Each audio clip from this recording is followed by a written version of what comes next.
Autores Caruso y Duxell, en su texto La modernidad y la escuela de los restos del naufragio, dicen que la escuela es una institución social y un producto histórico, que tiene que ver con la relación de la sociedad y la educación, de los cuales ellos parten a través del optimismo pedagógico, que es la modernidad, que es una palabra repetida entre los sociólogos y los educadores, que es un movimiento social y cultural que surge a partir del siglo XV y XVI con la actividad de que se piensa al hombre como algo divino, que tiene que ver con los caballeros, los sacerdotes y los campesinos. El cambio de la modernidad se da a través de la ciencia de Maquiavelo, que promueve la visión secular y funda la base de la política moderna. Una de sus características principales es la difusión de la razón del orden social.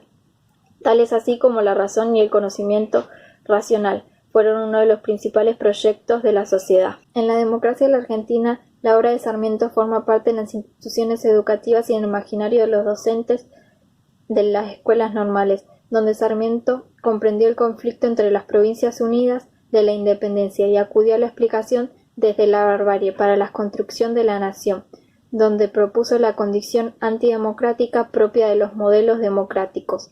que son los fundamentales para la estructura del optimismo pedagógico argentino. La base legal de la ley fue en 1420, cuando la enseñanza obligatoria, gratuita y laica se dieron a partir de 1884, y en el año 45 y 55 se produjo la incorporación del nivel inicial en las universidades para comprender el aprendizaje y la enseñanza de una manera exitosa, y finalmente en el año 60 y 70 se produce la crisis, cuando las escuelas no podían determinar el hambre, la pobreza y la desigualdad. También se tuvo en cuenta que las escuelas eran formadoras de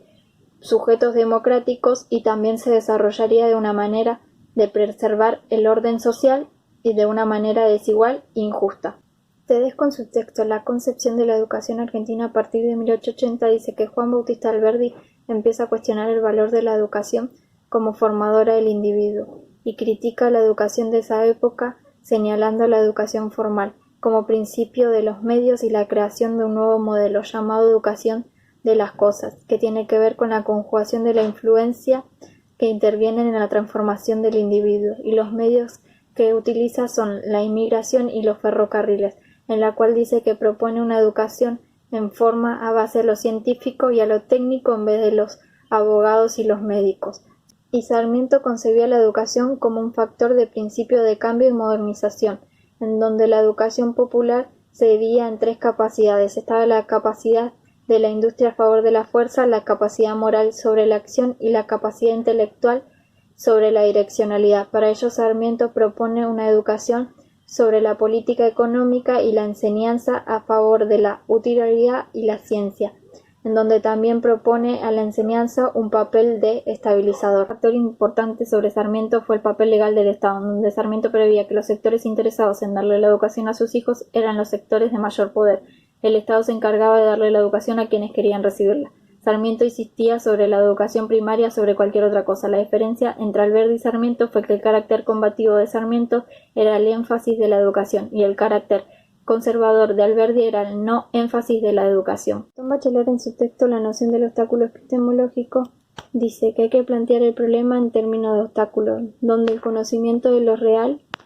es una luz que proyecta una sombra y que frente a lo real que se quería saber claramente oscurece lo que se debería saber, y que la ciencia es una opinión y que la opinión no se piensa, ya que traduce las necesidades del conocimiento, y que nada puede fundarse sobre la opinión, porque este es el primer obstáculo a superar,